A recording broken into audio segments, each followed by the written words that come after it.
Thank you all for joining us. Another day in crisis management in Kentucky. We appreciate it. It's our 40th week, our 31st session. Oh my gosh. And we've got a lot of legislation, a lot of legal stuff, all kinds of things to go. And we got a lot of folks there that are going to help out make this thing happen. But mainly it's all fallen on Jim. He's been working 24/7 the past 4 days trying to get ready for this. And you're going to see the slides are packed with information. I do not anticipate that we will get this done in 1 hour. So if you can do something to hang with us beyond that, it'll be an hour and a half. Hey, Jim? Yes, sir. I think so, especially if we get questions. I have no answers, but I can read the questions.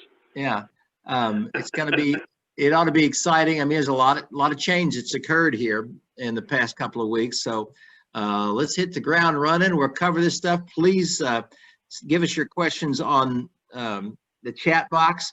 Allison, probably Autumn and others are going to help monitor those along the way. Let's have a good time with it. I want to mention one thing before we get started, and that is the Kentucky Chamber has been doing a great job of helping us sponsor what we're doing, and we are active members of the Chamber.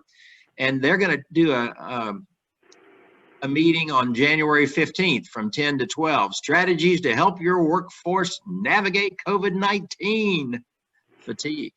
Who's got fatigue here? Raise your hand. All right, hang in there. It's gonna get better ultimately. So Jim, Yes, let's sir. take it away. We've got codes at the end of this for everybody on Sherm. We got those in, guys. Allison, Autumn. Yeah, good. So Jim, we appreciate all you're doing. Jump in, let us know what we can do, and we'll ask some questions along the way. All right. So comments are already coming in about vaccine. Don't have a huge amount on that because the EEOC's kind of stand still over the holidays, but we've got a lot to cover. So I'm going to start with the Kentucky side, then we're going to go to federal. For those that don't know, there's a whole lot going on the Kentucky side as well that is getting ready to explode this week and next. So here we go. First, a little bit of update. I'm not going to go through all the different things on our COVID website, but if you're all red except for one, and by the way, 4 days ago, we actually had a green. But if you are all red, one orange, chances are we're getting ready to get hit with some more restrictions. Red zone reduction recommendations, you've seen this before. I'm not going to waste the time on it, but this is what you're supposed to be doing if you're in a red zone. So unless you happen to be in the far western side of the state, this is what everybody's supposed to be doing. And for employers, the big thing is you must let them work from home if at all possible. You're also supposed to reduce and eliminate any in-person meetings and gatherings. These are hold on, let me put my highlighter on. These are recommendations. Why? Because Governor got into some issues when he did mandates, and so he's gone with recommendations and not with mandates. Every order that was issued before, with the exception of the mask mandate, is now void because they all expired as of Monday of last week, Tuesday of last week, and the gym mandate was Thursday of last week, if I'm not mistaken. So right now there's nothing yet on the governor issuing new mandates, partially because of this. So right now the Senate and House are finally meeting. For those that don't follow politics, the Kentucky Senate and the Kentucky House used to be 95% Democrat. It is now at least 2/3 Republican. It has a veto-proof, super veto-proof in both the House and the Senate of the Kentucky. So you have several bills that are designed to completely eliminate the governor's authority under executive orders. I've listed those here. Most of them are 14, 15, 28, or 30-day emergency orders, and anything beyond that must go in front of the House and Senate. The legislature must control. Emergency administrative regulations are in there. Gubernatorial powers being stripped are in there. Agricultural Development Fund is being removed from his office. Now, these are not adopted yet. but with a supermajority, whatever everybody wants is going to happen, and he can't veto it. So be prepared in the next 2 weeks. There's going to be a whole lot of this that's going to be adopted. The big one for you is right here.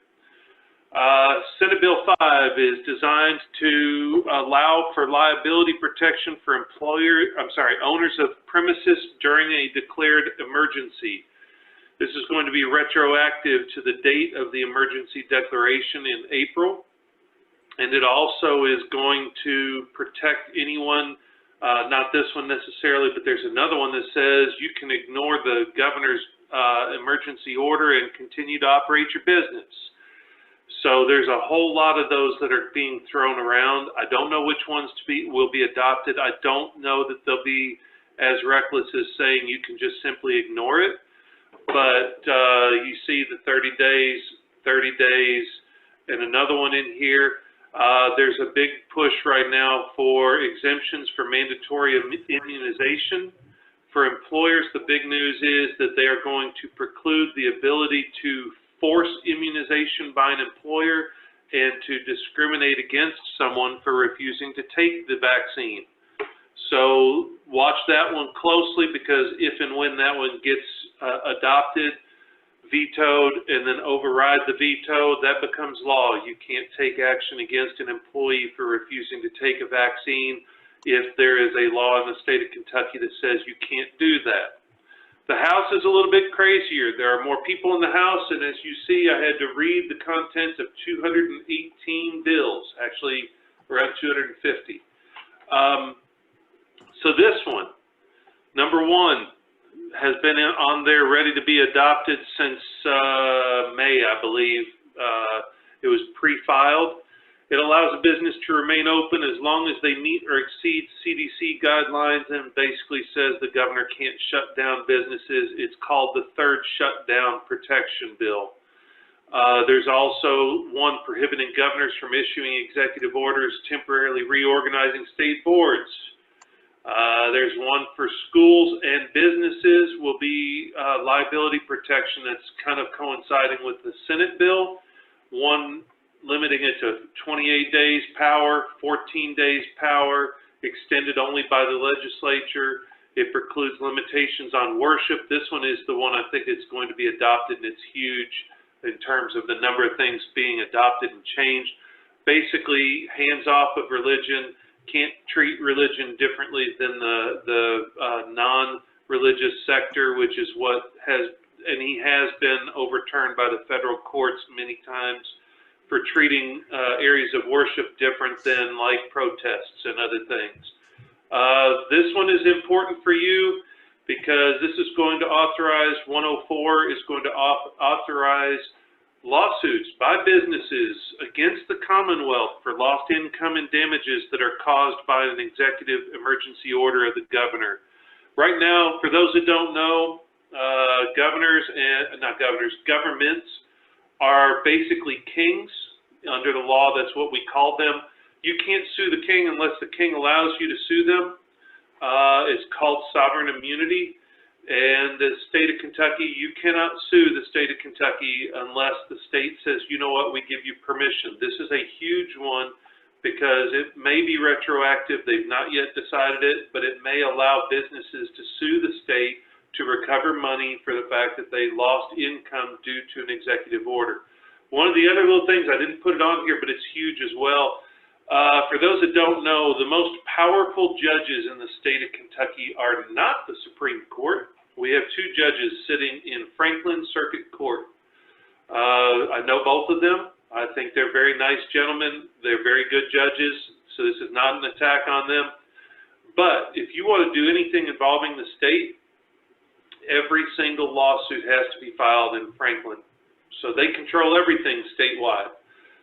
There's a bill in place to create a new circuit court of 3 judges randomly selected across the state of Kentucky to handle all Kentucky claims so as to strip the Franklin Circuit Court and the little power that's there out of that court. So that's a lot of big changes that are getting ready to happen. Some other ones down here, substantially limiting emergency orders, substantially limiting the governor's actions during a declaration of emergency and precluding interference with religious activities, and allowing churches to sue based upon limitations imposed upon them that are different from other locations. So it's a lot of things going on. I don't know which ones are going to be adopted, but most of these have already been first read, second read, in and out of committee with recommendation to be adopted. If you don't know how Kentucky works, they only meet once every 2 years unless the governor calls them into session.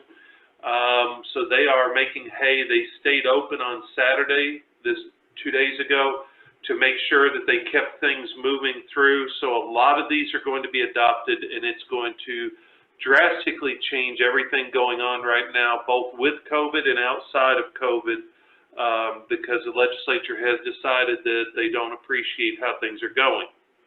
There is also, and I didn't make a slide on it, this is not a political statement, it is reality, and with the veto proof, it is a distinct possibility.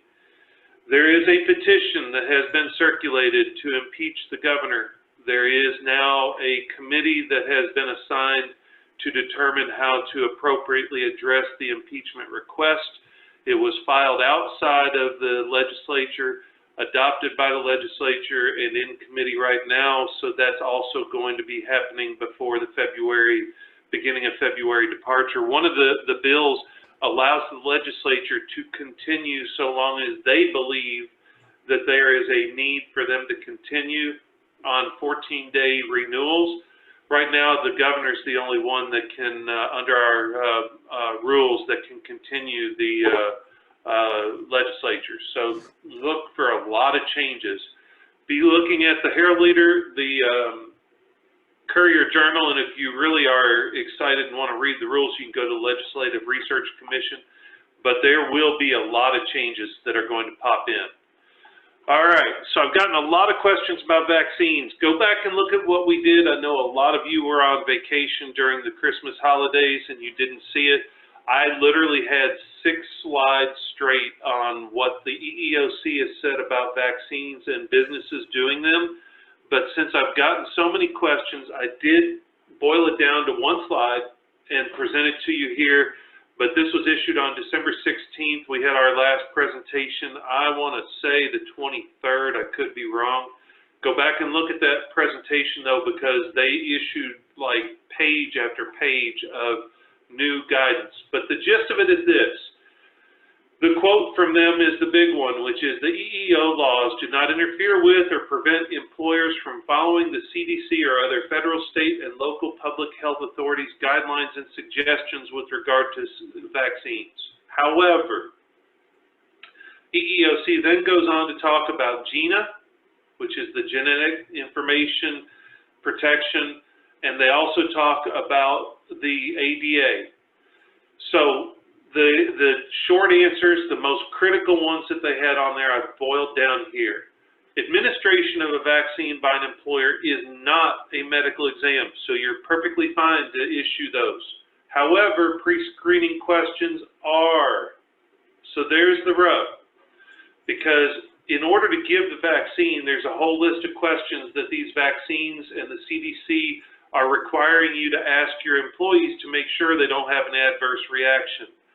By asking someone, do you have a history of hives? Do you have a history of allergies to certain types of vaccines, flu vaccine, and so on? Now you're into both genetics and ADA protected. So there was a whole big, long discussion we had at the end of December about that, but the short answer from the EEOC was, you know what? If you're an employer and you're thinking about giving a vaccine, you might be really smart to have a third party administer it. That way you're not getting any of this information. And it's not me suggesting it. That literally was the EEOC after they said, no, it's not a medical examination. Feel free to give it. Oh, wait, pre-screening questions are, oh, wait, any genetic information you gather, that could be a HIPAA violation. It could be a GINA. It could be an ADA. So it literally, they said, on second thought, maybe you should have a third party that you contract with that administers your vaccines so that you are not involved in any of the process so that none of your employees find out. If you have a nurse that's doing all of this, you have a red file, you keep it separate from everything in the personnel file, fine. Otherwise, outsource, outsource, outsource, and that's the EEOC saying that. Secondly, requesting proof of vaccine, not a disability-related question. It literally is following CDC guidance. The next one is a huge one we spent a lot of time on at the end of the month, which is you must be very mindful of sincerely held religious beliefs and disabilities. You must provide an accommodation. You cannot fire somebody simply because they can't take the vaccine. So if somebody has disability and they can't take it because of hives, genetics, predisposition, or they have what they believe is a sincerely held religious belief, two problems there. Number one, EEOC highly recommends you don't go into a sincerely held belief. You just have to kind of basically say, you know what? Okay, that's your sincerely held religious belief, and we don't really want question. You can challenge it, but trust me, I had a Wiccan, if you don't know what that is, look it up. I had a Wiccan discrimination lawsuit with the EEOC, and yes, the EEOC took it completely seriously. The woman had a bumper sticker that indicated that she was a witch, and she tried to use that to say she should have been allowed to park in the handicapped spot. And I had to litigate it, and I had to defend somebody. So the problem is you can't really ask someone, what do you mean you're a Wiccan and they don't believe in vaccines? Or what do you mean that you are whatever? And I'm not trying to pick on any religion or any belief system. Literally, that's out there, and it's something you can't get into. So the EEOC went into great lengths to talk about the accommodations. They said you should segregate the people who can't take the vaccine. You should figure out ways to build new areas. You should allow them to work from home. If they can't work from home, then allow them to be in their own area by themselves. And I'm like, how many square feet do you expect us to use to separate people out? But that's what they suggested you do. Highly recommend you allow people to work from home if they can't take the vaccine. The next one, the GINA, we've already kind of talked about. They reiterated that again. The last one is the outsourcing that I talked about before. Not the last one, next to last one is the outsourcing, so you don't trigger any accidental, inappropriate, or improper inquiries or disclosures, because then you can be sued for asking the question and not properly lock it down. The last one's a frustrating one for me because this was issued, as I said, December the 16th, and the EEOC has still not come out with anything related to age discrimination with regard to trying to protect people who cannot or will not take the vaccine but are in the critical COVID-19 age group that is exposed or potentially exposed. There's no guidance. So the people I keep thinking of, because it was the first lawsuit that I became aware of, and because of the obvious nature of most of the people, are the Walmart greeters. If you don't remember, way back in the summer, there was a gentleman who died in Chicago area that worked for a Walmart as a greeter. They got sued because of not having the proper policies in place. So I keep thinking of that. And yet you can't stop them from being a greeter if that's what they want to do. They can't greet from home, so that's a problem. And yet there's nothing out there telling employers, how do you mesh something that clearly attacks the elderly with someone who cannot or will not take the vaccine and who cannot or will not be able to be accommodated by staying at home? There's no guidance out there to help you. And so that's the one that frustrates me, and they need to get together on it. So that's your general update on the vaccines. If you need more information, there was a huge amount spent at the end of the month in December. So now on to why everybody's here, and I didn't save it for last. It's just that I wanted to go through Kentucky first and then get into the what Congress did and what Congress didn't do. So here we go. $900 billion relief package. We covered some of this in terms of what I thought was in it before. Now the details are out. 6,000 pages is what this was. Not one of the people, even those that were behind closed doors when the top super secret bill was being created, not one person's been able to read this before they voted on it.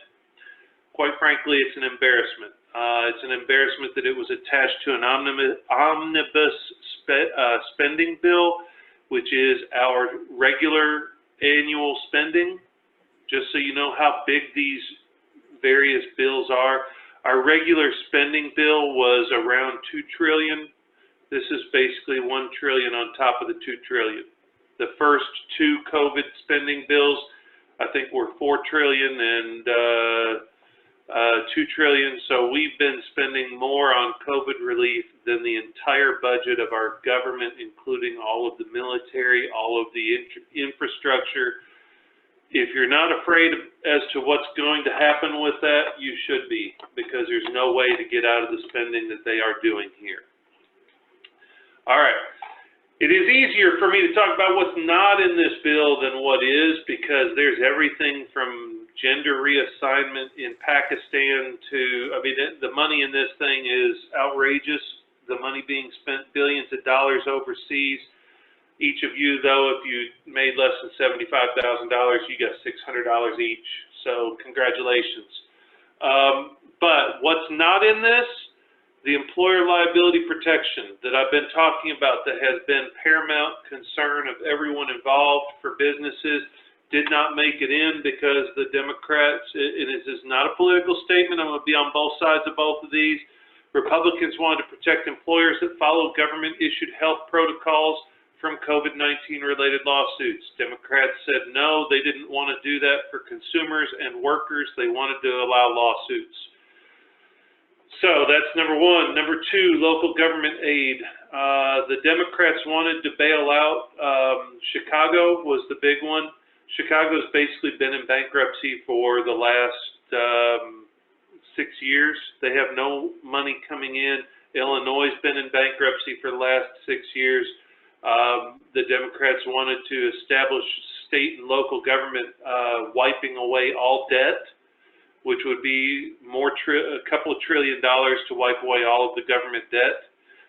The Republicans are opposed to bailing out anything that's not COVID related because that was already on the books. That got voided as well. The third one, if I had one thing that I've gotten the most emails about, it was, what happens with the FFCRA on December 31st? The answer is it doesn't exist anymore. This bill did not extend the FFCRA. EFMLEA and sick leave expired on December 31st. They were not extended. There's a caveat to that. There is something we're going to talk about here in a minute that they did do. So stand by, don't just shut down and go, okay, well, that's it. No more FFCRA. This is what's in it. I'm not going to waste a lot of time because we're going to boil down into what's really in it, but this is the overall $166 billion for direct checks, $600 per person, including immigrants. They all got put in, whether they're illegal or not, phased out at $75,000. $120 billion in extra unemployment help. That's $300 a week instead of $600. $284.5 billion for PPP, including $35 billion for first-time loans. And some of you on here need to listen very carefully when we get to the first-time loan. There's also $15 billion for event venues. If you are a museum, a movie theater, let's go with Chrisman Mills, the wineries, the distilleries. If you have anything where you're doing tours, where you're having people on site, if you did that as a separate entity, if you're a distiller, you may be okay. If you didn't do it as a separate entity, you may make too much in other areas to allow it. But there is literally $15 billion set aside for event venues to be able to get money because they realize that those people can't have in-person gatherings, weddings, parties, funeral homes. I know that's sad to say it's an event venue, but what you used to be able to have rooms rented out for visitation with 300 people, now they can't have more than 10. So anything like that, you need to look into those rules. I didn't break down the individual rules because it's so segmented and they haven't come out with the actual instruction yet. Tax deductions for businesses, expansion of the employee retention credits, those are in there. 2-year tax break for business meals. There are 33 separate tax break extenders. If you don't know what those are, if you have medical expenses that exceed 7.5% of your income, you used to be able to deduct that. That expired at the end of this year, but they've extended it.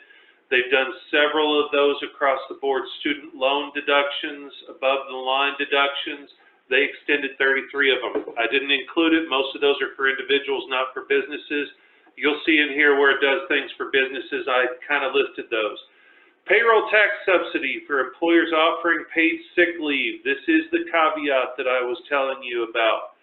So if you voluntarily extend FFCRA, sick leave, anything along those lines, you still have the ability to claim that. Details are still forthcoming, 6,000 pages. No, I didn't read them all. Also, they've extended the earned income tax credit. Details are still forthcoming on that. $45 billion for our transportation industry, buses, planes, trains, automotive. $13 billion to extend the food stamp benefits. $13 billion for farmers and ranchers receiving direct payments in addition to the PPP. $25 billion for federal rental assistance. No evictions through the end of, I think it was through the end of July. I don't know why I said January.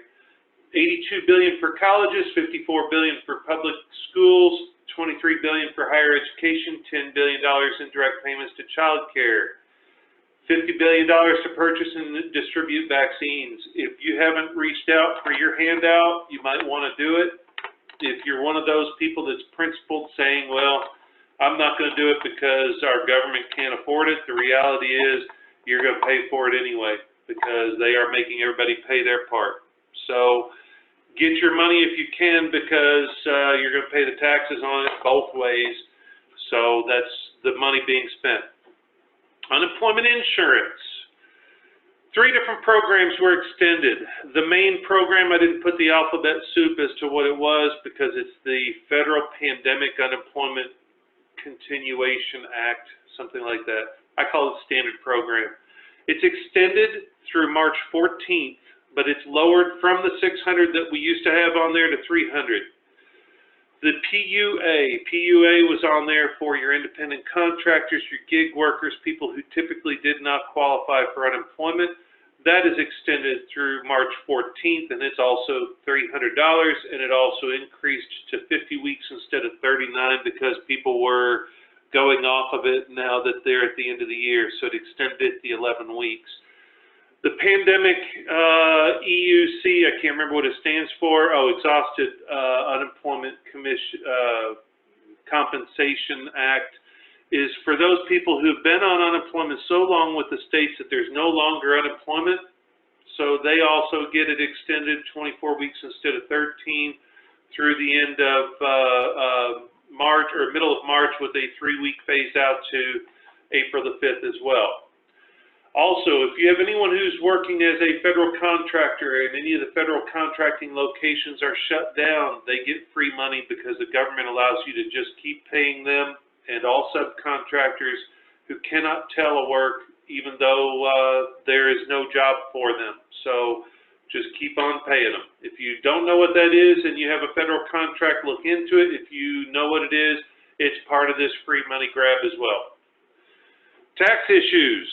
Refundable tax credit, this is in addition to the $600, so there's also a refundable tax credit for $600 per individual, $1,200 for married filing jointly, $600 per child, phasing out of $75,000. Repayment period for deferred payroll taxes is extended through the end of this year instead of the beginning. So any time that you have been deferring all of your payroll taxes and that's deferred, not free money, that money is deferred through the end of December 2021, but be prepared to pay that in when you need to because I think a lot of businesses are going to spend that money elsewhere and not have the money to be able to pay it back. It extends the CARES Act employee retention tax credit. Medical expenses exceeding 7.5 is also extended, but only on an itemized deduction. permanently established a lifetime earning credit that's $2,000 per person per year, phased out at $80,000 if you're filing individually, $160 if you're filing jointly. By the way, a little caveat, I don't do taxes, so don't ask me a whole lot of tax questions. I did put it in here because it does affect everybody. If you have a discharged loan, that's basically where you were getting ready to go into bankruptcy, or you allowed the bank to foreclose on your home, or if you worked out a short sale with the bank. I don't know whether you realized or not, you're supposed to pay taxes on the difference between how much you owed and how much the bank took from you. So if you owed $350,000 and the bank bought it from you short sale at $100,000, you owe taxes on $250,000. This allows the discharge of that $250,000. You don't have to pay taxes on it. Mortgage insurance premiums are now discharged, or not, they're now tax deductible up to $750. That's if you borrowed less than 20% of, more than 20% of the value of the business, more than 80%, you didn't pay down 20%. You have mortgage insurance, those premiums are all deductible. And then the CARES Act tax waiver for student loan forgiveness. Don't know whether you knew or not, I haven't talked about it much, but under the CARES Act, employers had the ability to pay off some of the student loans. I don't know why you would during a time when you can't make payroll, but they allowed you to pay off student loans for those employees since you have extra cash sitting around of $5,250. That was only for this year. Now that's been extended through 2025. So feel free to start paying off student loans for those employees that you can't afford payroll on. Sarcasm intended. All right, PPP details. 1, there is no portal open unless it opened this morning after I got done with the final draft of the slides and before we started. Today's the day. They said today's the day. Don't go click on it because it's not going to work for you unless you fall into a limited category. Sometime today, tomorrow, or the next day, that portal's going to open. The deadline will be March 21st for applications. Businesses can still apply for the original loan. Let me repeat that. If you didn't get money the first time around, it is now reopened. You can reapply.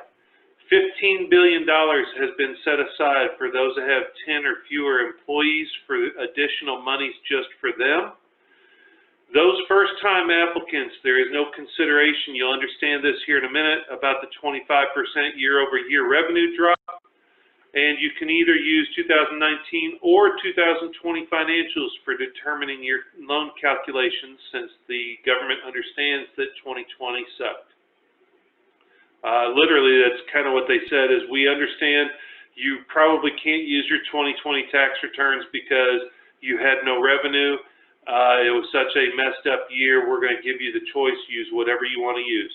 First-time applicants. All right, any business applying for a second loan must demonstrate a 25% revenue decline. We're going to get into the details of what that means here in a minute. Maximum loan is now set at $2 million instead of $10 million. That's second draw only. First draw still gets $10 million. Don't do it. If you're over $2 million, guaranteed audit, and they're basically coming after anyone who went for the big bucks. Temporary closed businesses. Temporarily closed businesses are still eligible under the second draw. Permanently closed businesses are not. You'll see here in a minute, they've not defined what that means yet. Be careful if you're temporarily closed, document the fact that you have not announced to the general public, I'm thinking of restaurants, that you're permanently closed, or change that very quickly and say, hey, wow, okay, maybe we can make this work and we're not going to permanently, we're just temporarily closing. Change that. If you use the same lender, they've made it a lot easier for the second go-around. There's no additional documentation required, like the supplemental. Let me remind you, you will have to prove the 25% revenue decline, but the other documents, your 2019, your employee payroll, all of those things, if you're going through the same lender, you don't have to include all of that. All right, details. Last Wednesday, The PPP was expounded upon by the SBA. They didn't give us enough details, but they gave us just enough to confuse everyone. So here's why you should not apply. I call these womb. They used to be called that, and then I think they decided because not all minorities are women, they thought that that was a female gender-specific term, so they stopped. But it's easier for me to eliminate that. That's woman-owned or minority-owned businesses. So what the SBA has done in response to the unrest that has gone on and the concerns about equality and minorities, it has issued that the first 2 days will only be woman-owned, minority-owned business, financial institutions. The interesting thing with that is they literally said those financial institutions in those communities that are underserved and higher minority. That doesn't really address the woman-owned, and I'm not sure that there's like a listing out there of those financial institutions that only lend to women or minorities. There are some for the minority sector, but they did not really identify. They just said the first 2 days will be limited to these financial institutions that only serve women-owned and minority-owned businesses. So don't go rushing out there. They then said, and this is their word, I didn't quote it, but it was kind of funny because they said, okay, PPP will open to all participating lenders sometime thereafter. And we'll let you know. Stay tuned. And it will remain open until March 21st or 31st. They've spelled out both different days, so it's kind of confusing. They still have some things to clean up. If you were with us on the first PPP back in April, May, and June, and July, and August, where they kept updating with their new frequently asked questions, they did a lot better job this time around because they had the legwork done. So this is a very comprehensive, it's called an interim final rule. They issued 3. One was 82 pages, feel free to go read it. Second one was 42 pages, feel free to go read it. The third one was 3 pages, and it's the women-owned, minority-owned business declaration that they're going to do all of these things just for those businesses before they let anybody else in, and they've carved out $30 billion just for minority businesses and women-owned that will not be available to anyone else, so on and so forth. All that information's out there if you want to go read it. It's not readily on the SBA website. It's not really out there being published. And when I tried to get ready for this, it was a nightmare because no one is talking about it. I don't know whether it's because of vacations. I don't know whether it's because the SBA hasn't gotten their act together and really published this out there, or given a FAQ, you have to read the 82 pages to try to get the details. But there will be more coming, but it is pretty concise, 82 pages. Second loan is now authorized only for those businesses that have less than 300 employees. That's a change. A revenue reduction of at least 25%, and the business spent all of the original PPP monies on eligible expenses. Let me repeat that. You must have less than 300. You must have a change in circumstances of 25%. And you must have spent the original at the time of your application or before receipt of the second draw. So you can apply for it, but you must spend it before you draw the rest of the money out. How do we determine the 25% reduction? It is calculated by comparing the gross receipts in any 2020 quarter with the same applicable quarter in 2019, or if you want, and you think you've had enough changes, you could do the full 2020 versus the full 2019 and demonstrate a 25% reduction. And we're going to get into this here in a minute, but the PPP monies you received, if you took your first draw, do not count toward revenue. This is only your actual gross receipts, and there will be a detail on what is a gross receipt here in a second. It's on the next page or a couple pages down. Maximum second loan, $2 million for most businesses. I'm sorry, it is $2 million. For most businesses, it's 2.5 times your average payroll monthly cost. For restaurants and accommodation businesses, hotels, motels, things like that, it's actually 3.5 times your monthly payroll, and those calculations are being set out by the SBA. They've also created a simplified loan forgiveness application form. It's a one-page certification listing the amount, number of employees, and the estimate amount of your payroll. That's a heck of a lot better than what the SBA was requiring, even on their EZ form that they were requiring you to do. Forgiveness of the second PPP is there as long as you spend 60% or more on payroll costs during the covered period. PPP, continuing. It extended the expansion of the covered employees, or covered expenses, I'm sorry. Software is now covered. Cloud-based computing systems are covered. These are the big ones. Human resources outsourcing, Lyle Hanna's group. Accounting outsourcing, PPE, so your personal protective equipment. Anything you did with plexiglass, any spreading out in your footprint, any steps you took for protecting people from COVID are now covered expenses under the PPP second go-around. It also includes, and this is new in there, property damage costs due to public disturbances that were not covered by insurance, and any of your supplier costs. Supplier costs hasn't been properly defined yet, so stay tuned. Big one, for a lot of the people I represent, 501c6 nonprofits are now eligible for the original loan. They were carved out before. You cannot engage in lobbying. There's a percentage of lobbying that's in there, so keep that in mind. But if you run a 501c6, you were barred before. They only did 501c3 charitable organizations. C6s are your trade associations. Some of them are into lobbying, things like that. So 501c6, if you're eligible, go run and get it, because that's going to be the money that will go quickly. Also, the emergency injury disaster loans that I pointed out to you before were deductible, are not. Now it's on top, so if you got that was the $1,000 per employee. If you didn't get it the last time, go get it. If you got it, now it's separate from your PPP loan. They're no longer requiring a dollar for dollar deduction. That's new.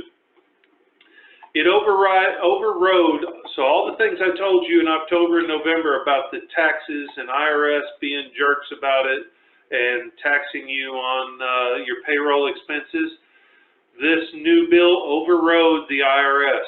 So the IRS barred deductions of expenses paid for with PPP loans. Congress came in this and said, no, you can now deduct it. It means that businesses will get double. You basically are getting the benefit and the benefit, so use it. Talk to your accountants about it, because it's going to be critical. It prohibits this time around publicly traded companies from accessing the funds. Think Ruth's Chris, think there were McDonald's franchisees, there were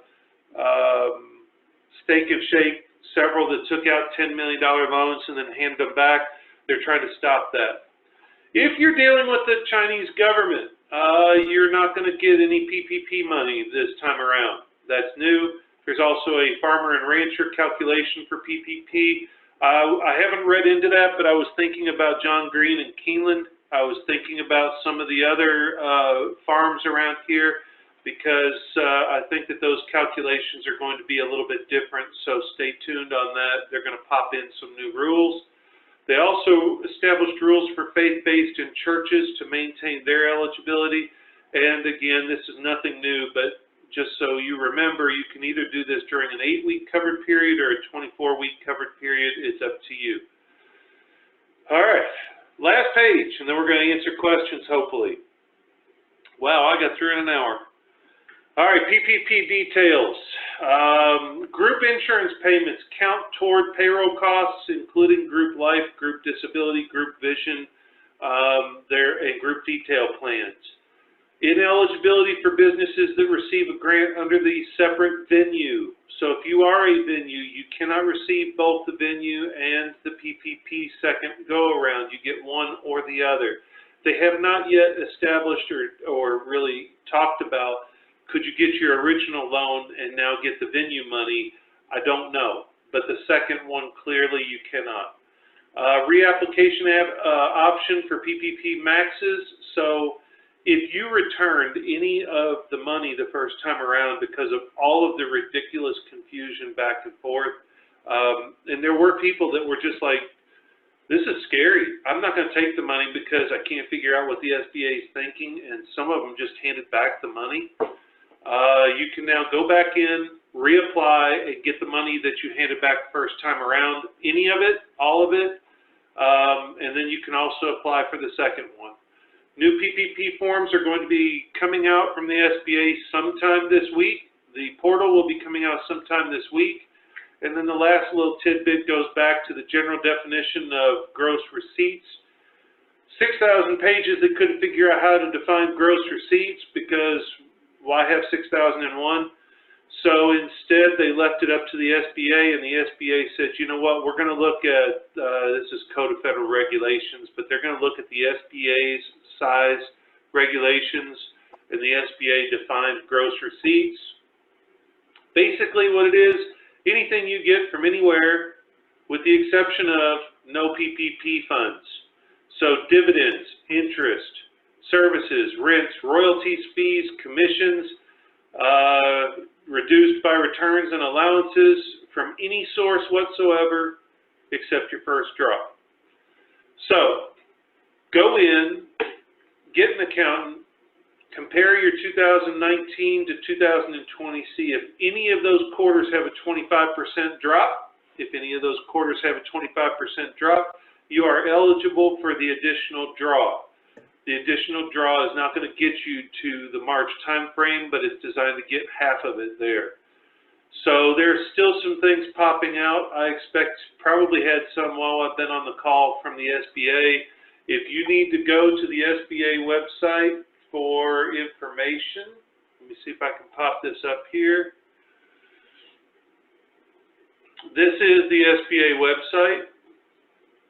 It is, as of this morning anyway, not up to date whatsoever.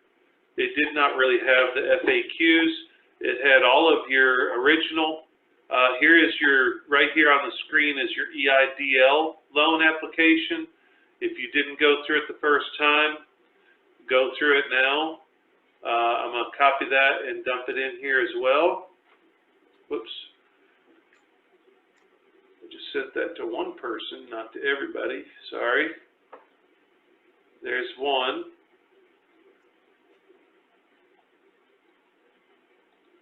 That's for the EIDL, and this is for the overall information on their page. So, highly, highly, highly recommend if you didn't get the EIDL first time around and you have any employees, go ahead and get it because the money's there, and now they're not requiring dollar for dollar reduction. Loans at 1% or less are a lot cheaper than the money you can get on the open market, so do what you can to get your money. Additional details are going to be popping out every single day. This week is going to be incredibly difficult to keep up with what they're doing and when. I'm going to leave this up on the screen, and your SHRM codes are on the screen, and let's have at it for the questions.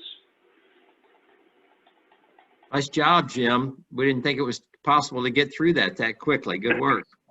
And if any of that was too quick and anybody wants to just go, wait, can you go back and explain this a little quicker? I will. I honestly didn't know how quick I could get through the slides, and I didn't read all of the state bills because they're not law yet. And I will repeat that. All of those bills are one person's request to become law. They're somewhere in process, but with an extraordinarily heavily controlled Republican House and Senate in the state, a lot of those will be your law. And they are dumping in 50 to 100 a day new proposed laws. They're abandoning some of these because they find one that's better and they start that one. But most of the ones that will get adopted are the ones that are already pre-filed in and out of committee, and the ones that I sent to you or showed you pretty much are out of committee. They're now on the floor being voted on, and they'll be sent from one to the other, from the House to the Senate, from the Senate to the House. They'll reconcile them, they'll vote them, they'll send them to him. He'll take as much time as he can. He'll veto. Once he vetoes, it goes back, and then they'll override the veto. It'll take about 2 weeks total, and then we'll have new law. Same with the SBA, all of these applications, they're going to be issuing all of these new things every day.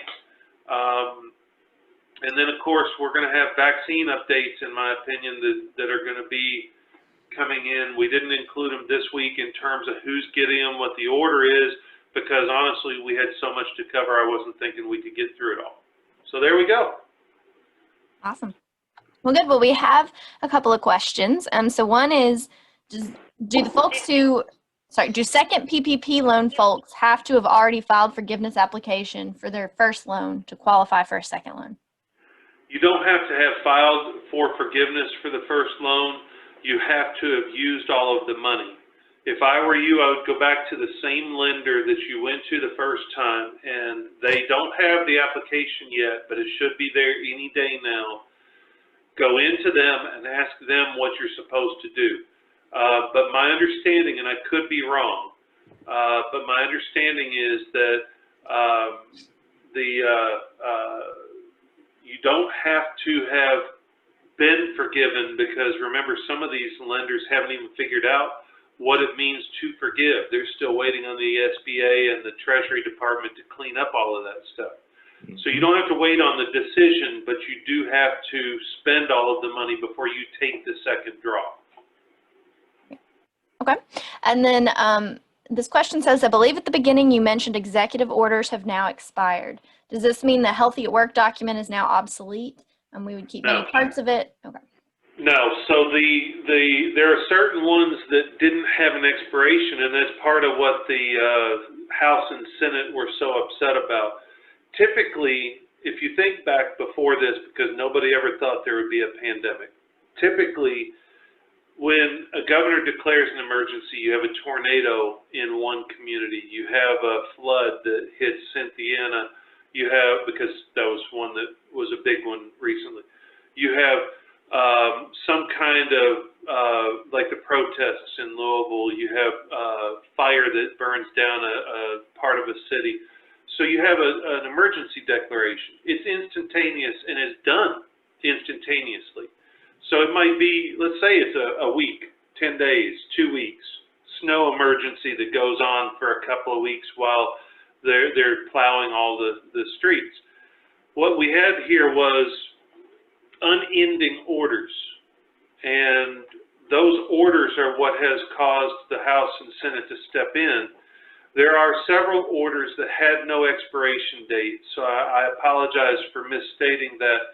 There were several that he issued in December. If you remember, there was a school order that was issued, and there was a school order, a gym order, as in GYM, not JIM, and a business order that were entered that basically shut down things, extended the gathering restrictions, and so on. Those ended either on January 2nd, January 5th, and January 7th because they said 30 days. Those are the ones that are no longer in effect. The ones that are still in effect because they had no expiration are the May 11th Healthy at Work order that now he entered another one that says literally just go to the website. There's additional direction on there, but there's really not a whole lot of direction on that website. The other one is the general mask mandate that he entered, I want to say in August. There was a general, I think the number's like 869 is his executive order number. But he entered a general one saying all people must wear masks in public unless in a inline, inside, public transportation must wear masks at all times. You can only not wear it if you're under the age of 5, if your health is a problem, or if you are in the outdoors where you can socially distance. So those are still in effect, but that's what the legislature is basically saying, no more. They're going to shut them down and make these so that they have to expire after 14, 15, 28, or 30 days, depending on which version gets adopted. All right. So next question, you mentioned that FFCRA had expired 12/31, but employers could still continue voluntarily paying employees and continue to take tax advantages. Did I hear that correctly, as we want to do this if possible, and we can't decide which ones to choose from, if just cover illness, but not childcare situation, et cetera? Yeah, so yes, you can voluntarily follow and allow FFCRA sick leave, EFMLEA leave in accordance with the FFCRA, and you can still take that money out of payroll.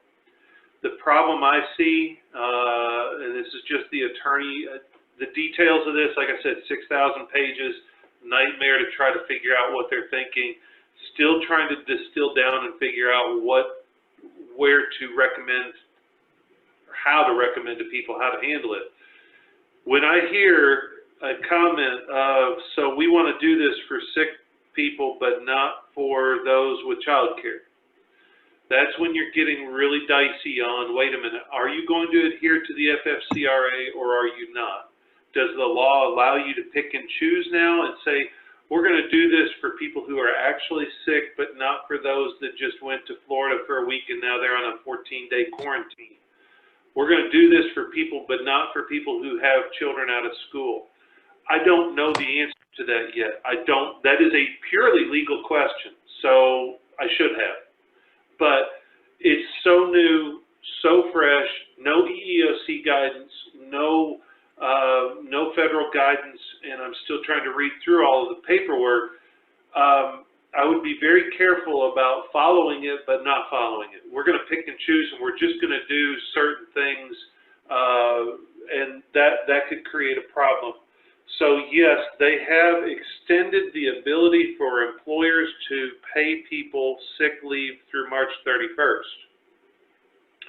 It's voluntary, unless something happened this morning, which, everything else is happening, why not? But it's voluntary, but they haven't said whether you can pick and choose. And quite frankly, if you all sit down as HR professionals and look at your employees, I'm not sure how many of your employees, if you've had them on intermittent leave, on child care related leave, on quarantine leave, if you go back to the spring where everybody was on leave for, let's say, 6 weeks, how much time does anybody have left? They haven't extended this to say beyond 12 weeks. So let me be clear, I have not read yet what this voluntary extension is, but the law is clear. They will reimburse you so long as the person qualified for EFMLEA. That's up to 12 weeks. And I cautioned you all in the summer, what happens if somebody has exhausted their 12 weeks of leave and you continue to pay it? Technically speaking, you're on your own because the government is not going to reimburse you beyond FMLA leave, and they're not entitled to something beyond 12 weeks. So until we get this figured out, be careful because 12 weeks is 12 weeks. You go beyond that, you're paying that, and the government looks at it and goes, oh, you only get 12 weeks. The other 6 weeks you paid your employees, that's on you. We're not reimbursing you for that dollar for dollar. You just gave away free cash. That's been my concern, and I've been waiting for the government to address that, and they have not yet done it. So that's a stay tuned next round of COVID relief, which with the House and Senate now being in the near future completely one-sided with the ability to have it signed after January 20th, I think the next bill is probably going to be around $3 or $4 trillion, and all of this will be undone anyway. That's the next thing that's going to happen. So. Okay. All right, and then circling back to an earlier question that I think I skipped, does the health benefit credit still apply if you are offering voluntary leave? Not sure. I believe the health benefit will apply. but that's getting down into the nitty gritty of the voluntariness of allowing some of these benefits. I believe that it does, but the actual phrasing of voluntarily doing this with payroll tax deductions for the employer, they kind of threw it up against the wall and said, hey, maybe it'll stick. So they threw it out there.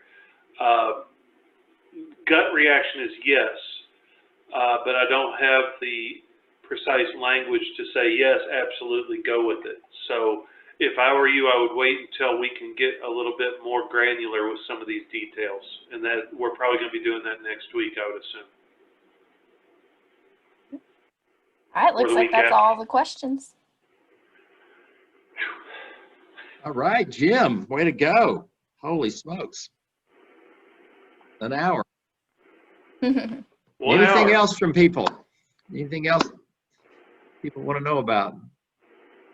Hey, while you're thinking on it, I forgot to say early on, I wanted to thank a lot of you. We held a special event last Thursday called Uplift Kentucky. And of course, all of you are on the mailing list for it, but we extended that list to a lot of other folks too. We had a great group. We did it to celebrate the new year, get people started on the right track, and raise money for a group of nonprofits, for Habitat for Humanity and for God's Pantry and Goodwill and Nourish Lex. And we raised $20,000 in 2 hours, so that wasn't too bad. And I think people had a really good time. If you didn't make it, you missed a lot of good entertainment. We had people like Arabelle Bundy and others singing and fun performances. It was a little different pace than what we're doing here today. Jim, So, thank you. Go ahead. Yeah, I was